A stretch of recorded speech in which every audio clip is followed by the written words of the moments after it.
Welcome back আরও একবার সায়ন মালাকার ক্রিয়েশনের আরও একটি হরর পডকাস্ট এপিসোডে।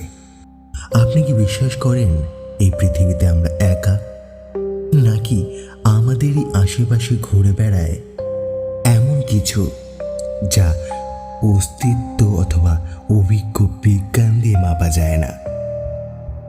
আজ আপনাদের শোনাবো এমন 5টি সত্যি ঘটনা যা কেবল গল্প নয়, বরং মানুষের জীবনের এমন এক চরম সত্য যা তাদের আজও তাড়া করে বেড়ায়।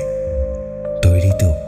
আলোটা নিভিয়ে দিন, কানে হেডফোন লাগিয়ে নিন, কারণ অন্ধকারেই তারা আমাদের দেখতে পায়। আজকের ঘটনা নাম্বার 1, বিপজ্জনক লিফট। কলকাতার এক পুরনো আবাসন। সময় রাত 2:15। শুভেন্দু আইটি সেক্টরে কাজ করে। সেদিন অফিস থেকে ফিরতে অনেক দেরি হয়ে গেছিল। পুরনো আমলের সেই ঢালাই লোহার গ্রিল দেওয়া লিফটে ও একাই ছিল। 5 তলায় যাওয়ার জন্য বোতাম টিপল ও। 4 তলা পার হতেই লিফটটা হঠাৎ একটা ঝটকা দিয়ে যেন থেমে গেল। চারিদিক ঘুটঘুটে অন্ধকার। ঠিক তখনই ও অনুভব করল ও আর একা নয়, ওর ঠিক পেছনে কেউ দাঁড়িয়ে আছে, একদম ঘাড়ের কাছে গরম নিঃশ্বাস পড়ছে। ভয়ে শুভেন্দুর হাত পা ঠান্ডা হয়ে এলো। ও পকেট থেকে ফোনটা বের করে ফ্ল্যাশ জ্বালালো। সামনে কেউ নেই, কিন্তু গ্রিলের ওপাশে লিফটের লোহার নেটের ফাঁক দিয়ে দেখলো একটা রক্তমাখা হাত গ্রিলটা ধরে উপরের দিকে টেনে হিচড়ে উঠে যাচ্ছে।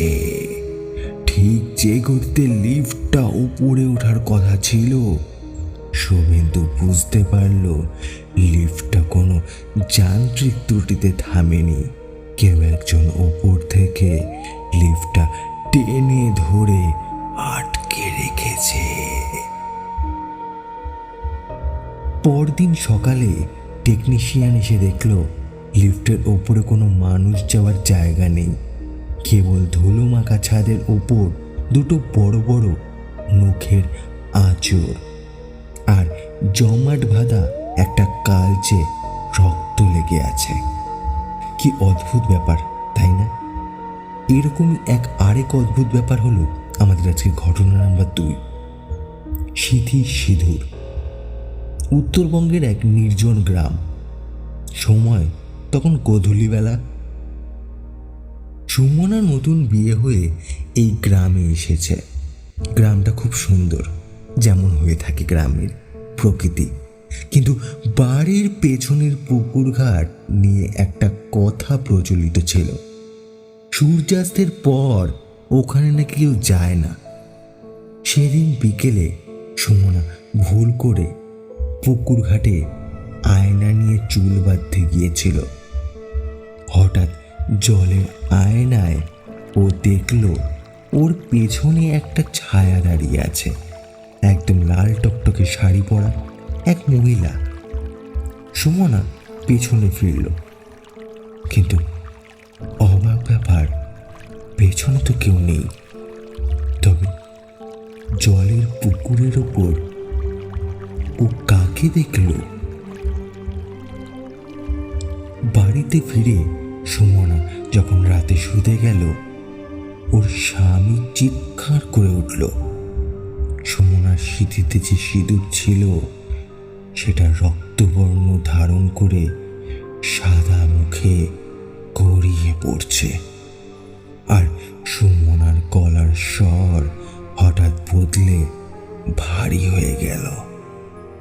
ও শুধু বলল, আমি তো ফিরতে চেয়েছিলাম, তুই কেন আমার আয়নাটা কেড়ে নিলি? বাড়ির লোক পরে জানতে পারে ঠিক 20 বছর আগে ওই পুকুর ঘাটে এক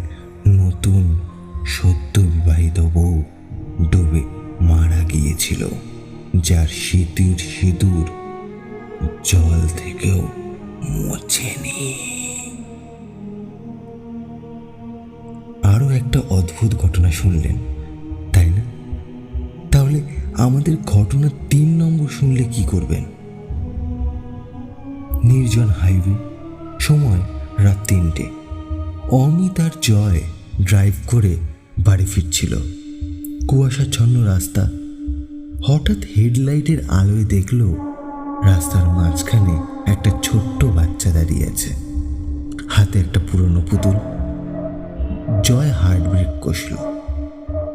গাড়ি থামিয়ে নিচে নামতেই দেখল আশেপাশে তো কেউই নেই। মাঠের পেছনে মাঝখানে শুধু কুয়াশা। অমিত ভাবল চোখের ভুল। ওরা আবার গাড়িতে উঠে গাড়িটা স্টার্ট দিল। কিন্তু কিলোমিটার খানেক যাওয়ার পর অমিত আয়নায় দেখল পেছনের সিটে বাচ্চাটা বসে আছে, মাথা একদম নিচু। আর সে বলল, আমাদের বাড়ি কি চলে এসেছে? বাচ্চাটার গলা একদম কাচের মতো শোনালো। জয় আতকে উঠে পেছনে তাকাতেই দেখল সিট ফাঁকা, কিন্তু গাড়ির জানলার কাচের ভেতর দিকে ছোট ছোট হাতের ছাপ ফুটে উঠেছে। সকালে গাড়ি গ্যারেজে নেওয়ার পর মেকানিক জানালো গাড়ির পেছনের ডিকির ভেতর থেকে একটা পুরনো পচে যাওয়া পুতুল পাওয়া গেছে, যেটা অমিত বা জয়ের কারোরই নয়। কি সব অদ্ভুত আর অবিশ্বাস্য ঘটনা শুনে চলেছে, তাই না? কিন্তু শুধু শুনলেই কি হবে? চ্যানেলটি সাবস্ক্রাইব করে লাইক করে দিতে হবে, কারণ পরের ঘটনা নাম্বার 4 উঠতে চলেছেন আপনার একটা হলুদ ট্যাক্সিতে। লোকেশন পার্ক স্ট্রিট মোড়, সময় রাত 12:45। মাঝরাতে বৃষ্টি ভেজা কলকাতায় সুজয় একটা ট্যাক্সি খুঁজছিল, একটা পুরনো হলদে ট্যাক্সি। ওর সামনে এসে থামল। ড্রাইভারের মুখটা মাফলারে ঢাকা। সুজয় গন্তব্য বলে পেছনের সিটে গা এগিয়ে দিল। রাস্তাটা কেমন যেন চেনা হলেও অচেনা লাগছিল তখন। সুজয় খেয়াল করল ড্রাইভার কোনো কথা বলছে না, এমনকি আয়নার দিকেও তাকাচ্ছে না। সুজয় পকেট থেকে টাকা বের করে গিয়ে একটা কয়েন সিটের নিচে পড়ে গেল। সেটা তুলতেই নিচু হতেই ওর রক্ত হিম হয়ে গেল। ড্রাইভারের সিটের নিচে কোনো পা নেই, কেবল দুটো প্যান্টের ফাঁকা দিয়ে অবস্থায় ঝুলে আছে। সুজয় চিৎকার করে হ্যান্ডেল টানলো, কিন্তু দরজা তখন লক। ড্রাইভারের গলা শোনা গেল, ভাড়াটা দিয়ে যান বাবু, অনেক বছর কোনো সাওয়ারি পাইনি।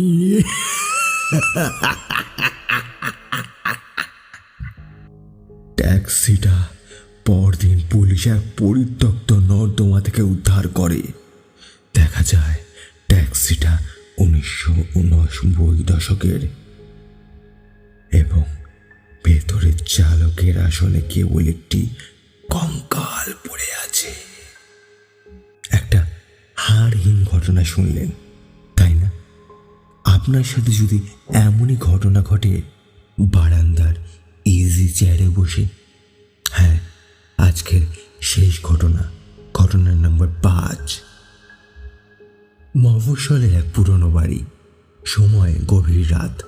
রাতুল ওর দাদুর মৃত্যুর পর এই বাড়িতে একা থাকতে এসেছে। দোতলার বারান্দায় দাদুর একটা প্রায় ইজি চেয়ার পড়েছিল। রাতুল খেয়াল করল প্রতিদিন রাত ঠিক 1:10 চেয়ারটা একা একাই দুলতে শুরু করে। প্রথমে ও ভেবেছিল হাওয়া। একদিনও চেয়ারটাকে দড়ি দিয়ে শক্ত করে রেলিংয়ের সাথে বেঁধে রাখলো। ওই রাত 1:10 ও যেন শুনতে পেল দড়িটা কেউ ছিঁড়ে ফেলছে। রাতুল সাহস করে বারান্দায় গিয়ে দরজা খুলল। হঠাৎ দেখল চেয়ারটা দুলছে না, কিন্তু চেয়ারের কুশনটা এমনভাবে দেবে আছে যেন কেউ সেখানে বসে আছে ওর দিকে তাকিয়ে। ও স্পষ্ট শুনতে পেল একটা পরিচিত কাশি।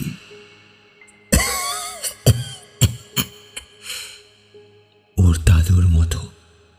তারপর এক অদৃশ্য হাত ওর কাঁধটা চেপে ধরল। রাতুল আয়নায় দেখল ওর কাঁধে কালশিটে পড়ে গেছে।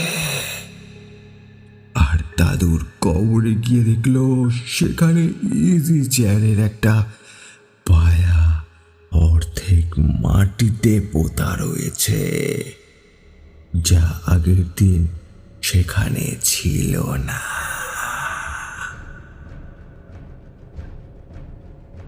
এই 5টি ঘটনা কেবলই কি কাকতালীয়, নাকি আমাদের যুক্তিবাদী মনের আড়ালে অন্য কোনো জগৎ সত্যিই আছে?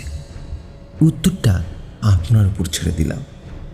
আজ রাতে যখন ঘুমোতে যাবেন, একবার নিশ্চিত হয়ে নিন আপনার বিছানার নিচে বা জানলার পাশে আপনার জন্য কেউ অপেক্ষা করছে না তো। ভালো থাকবেন, আর মনে রাখবেন অন্ধকার কখনো একা আসে না। ভালো থাকবেন, সুস্থ থাকবেন, আর এইভাবেই